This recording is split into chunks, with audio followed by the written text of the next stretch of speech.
गढ़चिरौली में आयोजित पत्रकार वार्ता के दौरान डॉक्टर विक्रांत भूरिया ने कहा है कि किसी भी विकास परियोजना को लागू करने से पहले स्थानीय ग्राम सभा की सहमति और प्रभावित लोगों के हितों का ध्यान रखा जाना चाहिए।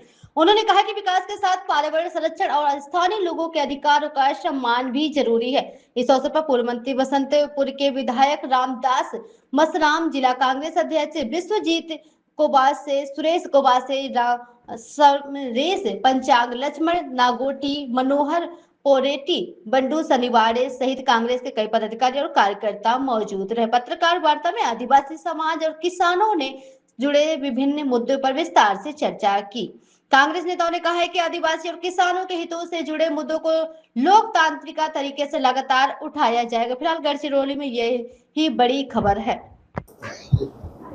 मेरा सभी पत्रकार साथियों का मैं सबसे पहले स्वागत करता हूं। साथियों, मैं दिल्ली से आया हूं। मेरा नाम डॉक्टर विक्रांत भूरिया है। मैं आदिवासी कांग्रेस का राष्ट्रीय अध्यक्ष हूं। मैं मध्य प्रदेश में आमदार भी हूं, झाबुआ विधानसभा से आता हूं और पेशे से एक सर्जन भी हूं, डॉक्टर भी हूं। साथियों, जिस तरह से आज पूरे देश में लगातार आदिवासी और किसानों के अधिकारों का हनन हो रहा है, मैं देश के हर कोने में घूम रहा हूं, चाहे वो अंडमान निकोबार हो, चाहे लेह लद्दाख हो, चाहे त्रिपुरा हो, चाहे गुजरात हो, और लगातार जमीन के लिए आदिवासियों को उनके घर से बेदखल करा जा रहा है। और जो संवैधानिक अधिकार है, हम ये नहीं कह रहे हैं कि आप किसी के साथ कुछ अलग करो, जो संवैधानिक अधिकार हैं उनका पालन होना चाहिए।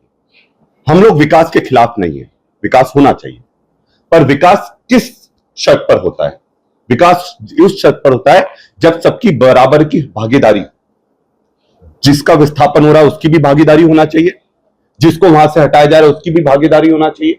क्योंकि जहां भी मैं गया हूं, जहां भी खदान खुलती है, वहां के लोगों को उसका अधिकार नहीं मिल पाता है। और यह सिर्फ महाराष्ट्र में नहीं हो रहा है, गढ़चिरौली में ये सब दूर हो रहा है। और कल जब हम दिल्ली से आए, जब शीर्ष नेतृत्व ने हमको आदेशित करा कि आप यहां पर जाकर देखिए, क्योंकि अभी एक बहुत बड़ा आंदोलन कुछ दिन पहले यहां पर हुआ है, और यहां की विडंबना यह है कि यहां पर कोई भी आंदोलन होता है उसको नेशनल मीडिया तक नहीं पहुंच पाता है, दिल्ली तक नहीं पहुंच पाता। ये बहुत बड़ी विडंबना है, क्योंकि यहां जिस तरह से लोगों को पहुंचना होना चाहिए या दिल्ली से लोग आना चाहिए, वो नहीं हो पाता है। तो जब वो चीज नेशनल मीडिया में नहीं जाती है, तब वो चीज पूरे देश का मुद्दा नहीं बन पाता है।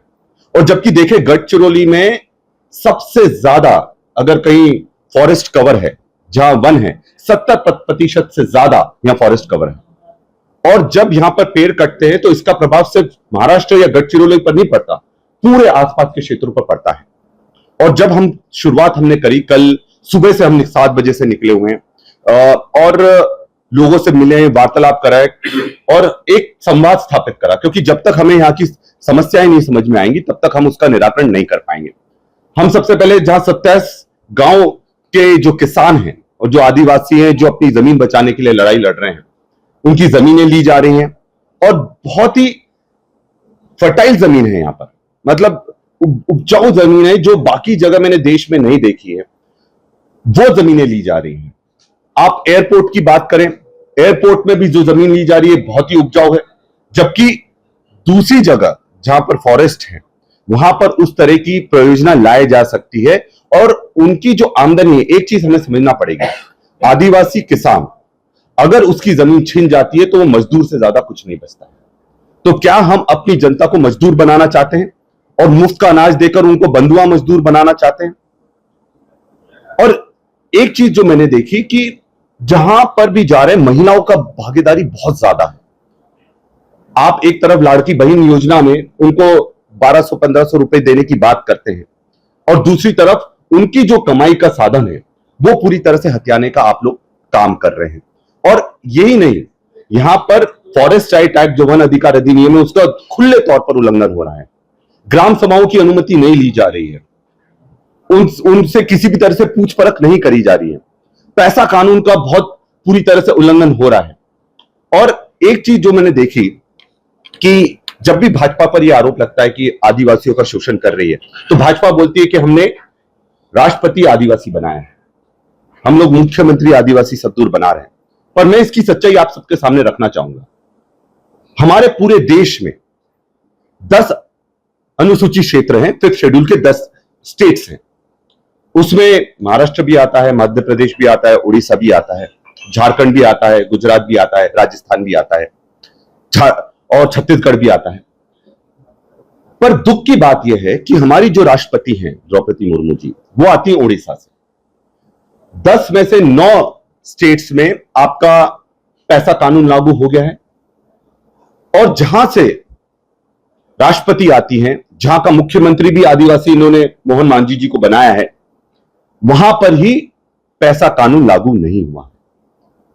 तो यह सोचने वाली बात है कि हम ट्राइबल एडवाइजरी काउंसिल की बात करते हैं कि जो आदिवासी जो उप योजनाओं को लागू करने के लिए और बाकी जो आदिवासी अधिकार को लागू करने के लिए जो आदिवासी परामर्श समिति है, कॉन्स्टिट्यूशनल बेंच है, उसमें ही इस चीज का पालन नहीं हो पा रहा है। अभी कुछ दिन पहले सिर्फ 1 घंटे के लिए मीटिंग हुई है, कितने 3-4 साल बाद, मेरे जो सुनने में आया 3-4 साल बाद, 2023 के बाद पहली मीटिंग ट्राइबल एडवाइजरी काउंसिल की अभी 1-2 दिन पहले हुई है, रामदास जी ने बताया, और 1 घंटे में मीटिंग खत्म कर दी गई।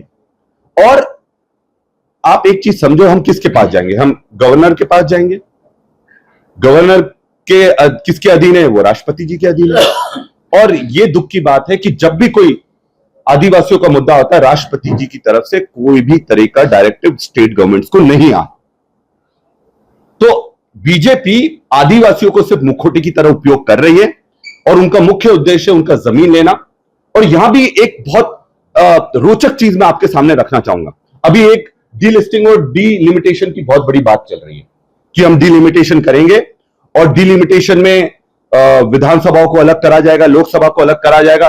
पर वो डर इस बात पर रहे कि उसकी जो जनगणना होना चाहिए, जातिगत जनगणना और बाकी जनगणना, वो नहीं करना चाह रहे, वो 2011 के हिसाब से करना चाह रहे। इसमें जो सबसे रोचक तथ्य जो सामने आ रहा है, ये डीलिमिटेशन करेंगे, पर डीलिमिटेशन में क्या होगा, जितना परसेंटेज सीट्स का आदिवासी को मिलना चाहिए, दलित को मिलना चाहिए, ओबीसी को मिलना चाहिए, बाकी वर्गों को मिलना चाहिए, वो प्रतिशत नहीं मिलेगा। अगर आदिवासियों का अधिकार 25 सीटों पर है, 30 सीटों पर है उनके आरक्षण के हिसाब से, तो वो सिर्फ 5 सीटें बढ़ाकर उसको खत्म कर देंगे। फिर क्या होगा, जब डीलिमिटेशन में हमारा हिस्सा कम होगा, तब ये 5th शेड्यूल के एरिया से हमको बाहर कर देंगे। 5th शेड्यूल के एरिया से बाहर हो जाएंगे तो पैसा कानून से बाहर हो जाएंगे। पैसा कानून से बाहर हो जाएंगे तो आपको भूमि अधिग्रहण, बाकी चीजों के लिए ग्राम सभाओं की अनुमति लेने की कोई आवश्यकता नहीं रहेगी। और ये चीज डीलिस्टिंग में कर रहे हैं। ये लोग कह रहे हैं कि जो लोग अगर एक वर्ग के नहीं है, उनको हम, एक धर्म के नहीं है, उनको हम बाहर कर देंगे। पर मेरा सवाल है, आदिवासियों को जो आरक्षण मिला है, क्या धर्म के आधार पर मिला है? आदिवासी इस धरती पर 50,000 साल पहले आया, धर्म इस धरती पर 5,000 साल पहले आया। तो क्या धर्म के आधार पर आदिवासियों को आरक्षण देना है, नहीं देना है, यह निर्धारित किया जा सकता है? और पहली बात, आरक्षण जो ऐतिहासिक अन्याय आदिवासियों के साथ, बाकी वर्गों के साथ हुआ है, उसके आधार पर मिला है। तो आज जिस तरह का ये एजेंडा और एक प्रोपेगेंडा चलाया जा रहा है, जिसमें जमीन भी छीनी जाएगी, जेलों में भी बंद करा जाएगा, अशिक्षित कर रखा जाएगा। मैं ये पूछना चाहता हूं, सबसे ज्यादा अशिक्षित आदिवासी क्यों रहते हैं? सबसे ज्यादा कुपोषित, मैं डॉक्टर हूं, सर्जन हूं, मैं बता रहा हूं, सबसे ज्यादा इस देश में कुपोषित लोग आदिवासी रहते हैं। सबसे ज्यादा जेलों में बंद आदिवासी रहते हैं। आप नक्सली के नाम पर सबको खत्म करने का दावा कर रहे हैं, पर मुझे एक चीज बताइए, जब तक आप उनको नक्सलिज्म छोड़वा सकते हैं, पर जब तक उनको अधिकार नहीं दोगे, तो क्या वापस वो नक्सली नहीं बनेंगे? हमें यह भी तो सुनिश्चित करना पड़ेगा। देवेंद्र फडणवीस जी बड़े बड़े दावे कर रहे हैं कि नक्सलिज्म हम खत्म कर रहे हैं। अभी कल की बात है, वापस से पर्चे और बैनर फेंके गए हैं। ये क्यों हो रहा है? आप एक तरफ से उनको डंडा मार रहे हो और ये भी बोल रहे हो कि आप मुंह नहीं खोल सकते। तो आप कम से कम जो ये अन्याय कर रहे हो उनकी जमीन लेने का, ये बंद जब तक आप नहीं करोगे, तब तक नए लोग नक्सलिज्म में नहीं जाएंगे। इसकी गारंटी कौन लेगा? हम चाहते हैं नक्सलिज्म खत्म हो, अहिंसा नहीं होना चाहिए। पर यह भी सुनिश्चित करना चाहिए कि अगर कोई किसी चीज पर आदिवासी का अधिकार है, जल जंगल जमीन पर आदिवासी का अधिकार है, तो उसको वो अधिकार मिलना चाहिए। उसके लिए उसको भिखारी के तरह मांगना नहीं चाहिए, प्रशासन से नहीं मांगना चाहिए। और यह भी बात पक्की है कि हम लोग इस देश में हर धर्म, हर वर्ग के व्यक्ति, सब लोग साथ में हैं, और इस देश का विकास तभी हो सकता है जब सब लोग उसकी हिस्सेदारी बने। आज एक हकीकत है कि जिस दहशत में आदिवासी हैं, उनको पलायन करने पर मजबूर होना पड़ा है। देखो, जमीन नहीं रहेगी तो क्या करेंगे? पलायन करेंगे। यहां से छत्तीसगढ़ जाते हैं, दूर दूर जगह पलायन कर रहे हैं आजकल। वो क्यों कर रहे हैं?